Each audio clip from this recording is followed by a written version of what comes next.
That's another thing that you deal with in the book is how archaeology and history is being used as a political tool by the Israeli government.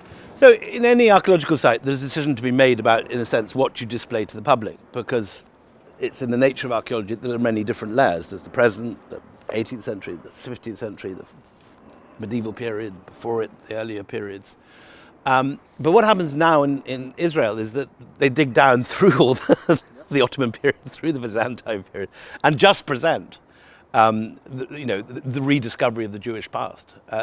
There's one period of history which is privileged at the expense of all the others. And what was also very clear in my research at the time was that there is money available to preserve important Jewish remains, which are put up and open to the public, and you have amazing synagogues from the 1st, 2nd century.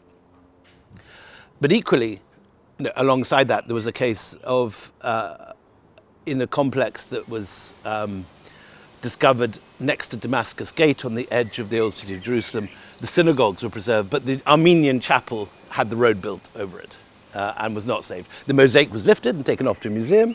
It was recorded. It wasn't that it was just sort of disappeared. It's there in the archaeological record. But as a tourist, when you walk past it today, there's a synagogue and there's a road where the Armenian church was. And it's to give an impression that Jerusalem has had a predominantly Jewish population. And indeed, the government effort is to show it almost as an exclusively Jewish. Exclusively, yes. Which is never true. It was always a pluralistic town. There was always a Jewish presence, but there was also, from the early Christian period, a Christian presence, and from the 7th century, a Muslim presence.